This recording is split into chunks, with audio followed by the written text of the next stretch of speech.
Let us prepare ourselves. If you put your hand over your eyes, I open my eyes to see the spiritual truth today. And over your ears, I open my ears to hear the spiritual truth today. And just extend out your arms. I open my heart to receive the spiritual truth today. The spiritual truth that I'm working with today is one that I was reminded by my colleague in Atlanta, Reverend David Alexander. And the spiritual truth is this. Spirit is always and automatically moving in the direction of your affirmation. Spirit is always and automatically moving in the direction of your affirmation. You know, it helps to really internalize this spiritual truth today and keep it close to our heart, because it helps us to answer the question when we ask, why isn't my prayer being answered? Why am I not getting what I'm praying for? We don't always get what we want. I don't always get the miracle I think I should get right now. I don't always get that job. I don't always get that romantic partner. I don't always get reconciliation with my adult child that I so deeply want right now. I don't always get that increased amount of money that I am praying for. Well, Ernest Holmes, our founder, might say, you're not getting it because you're not ready to receive. Jesus might say this, you have not prepared the ground for which my seed to take hold. Spirit itself might say, indeed, I did move automatically in the direction of your affirmation, but you can't receive it because your mind is still invested in old paradigm thinking, that old paradigm thinking of scarcity and lack.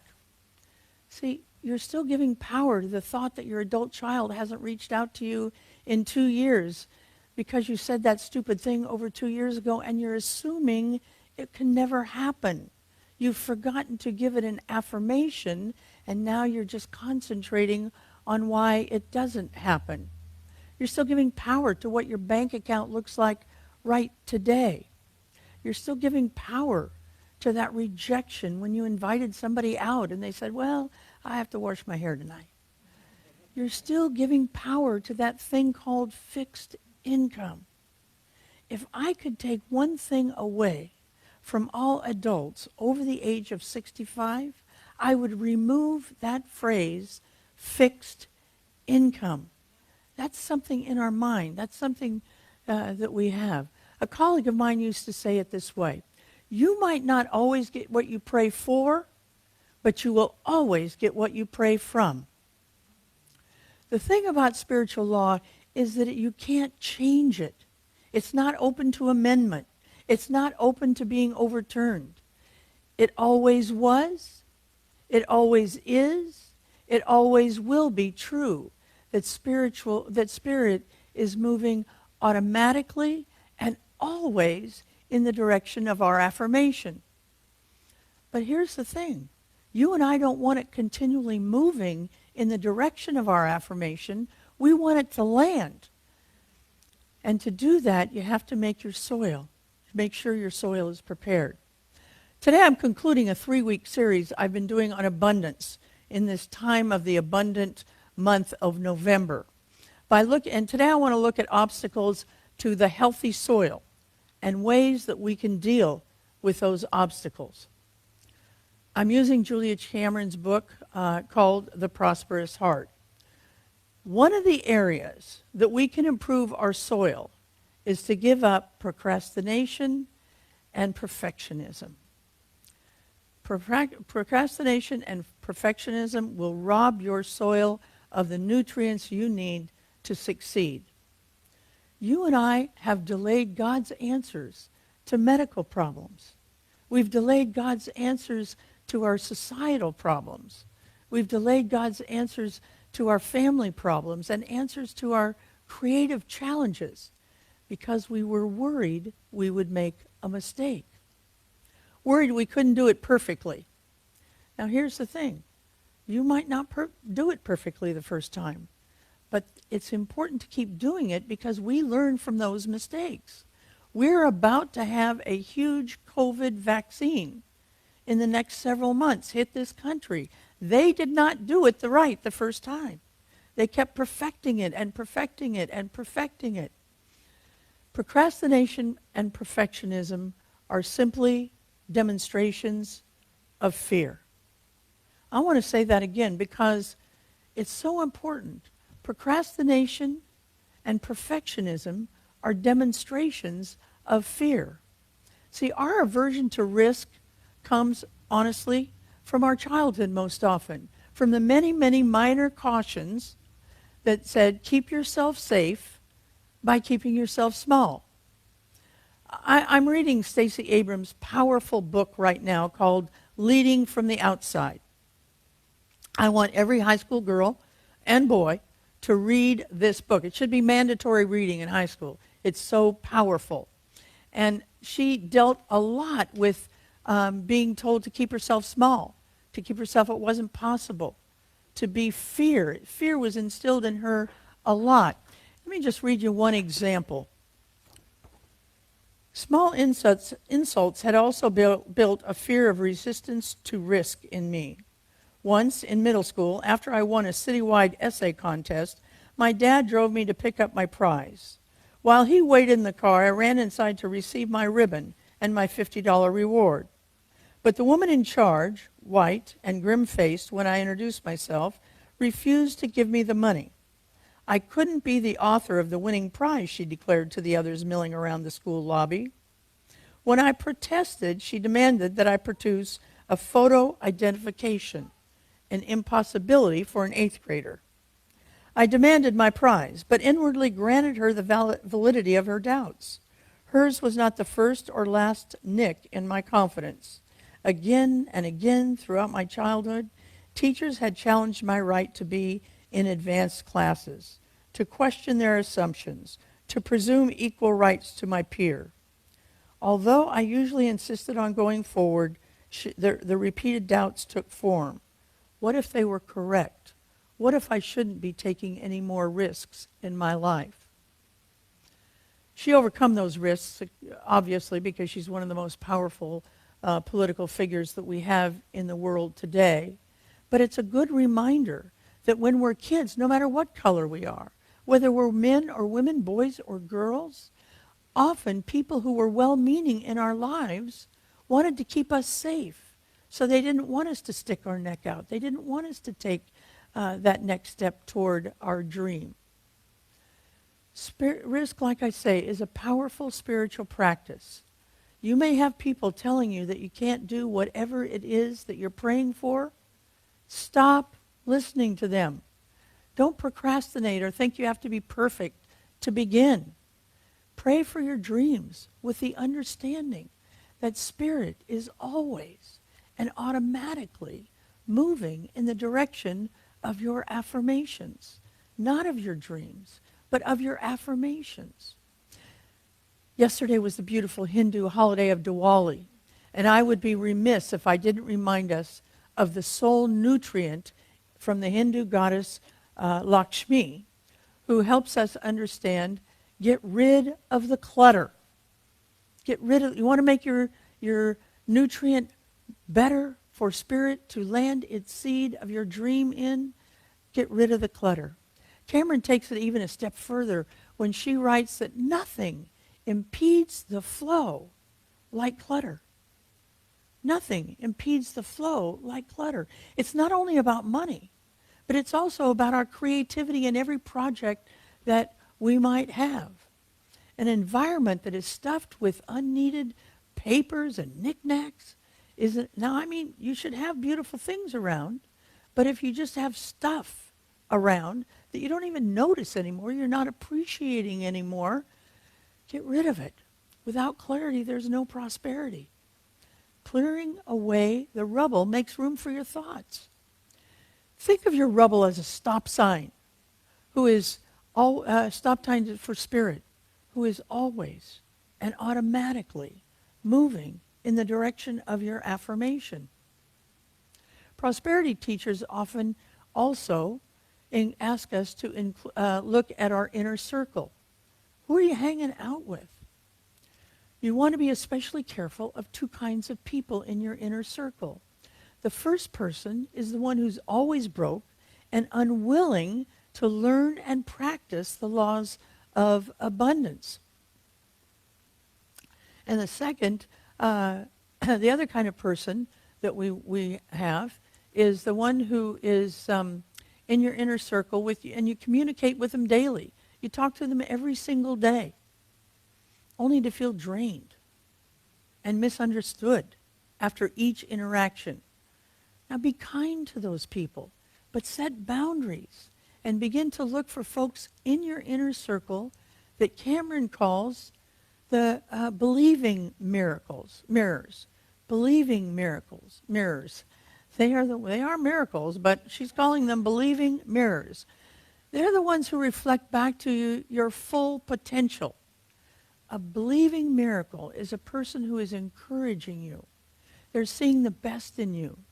They believe your projects will come to fruition. They're helping it make way for Spirit, who is always and automatically moving in the direction of your affirmation. Once we spend some time with believing mirrors, we become a believing mirror ourselves. And we can begin to heal family and friend relationships by being believing mirrors in our lives. The last two soil nutrients I want to talk about in creating a landing place for Spirit's gifts, and the first one is forgiveness. You've never read a prosperity book. You've never heard a prosperity teacher teach that didn't teach the power of forgiveness in creating a prosperous heart in your life. You have to forgive not only yourself, but anybody who's wronged you. And when I say anybody, I really mean everybody. Everybody who's wronged you needs to be forgiven so that you can move on without resentment in your life. You'll be amazed at how much energy is released when you forgive that one person, and then you forgive another person, and you just feel lighter, and you're more energetic in your life. Forgiveness frees up so much so we can move forward with enthusiasm. Now here's the thing. I still have people that I struggle with to forgive from years ago. And I know some of you do as well. We're lucky here in Science of Mind because we believe that everyone is working with the very best consciousness they have at any given moment. And I'm here to tell you that if you make that your mantra before you begin your forgiveness work, it becomes much easier.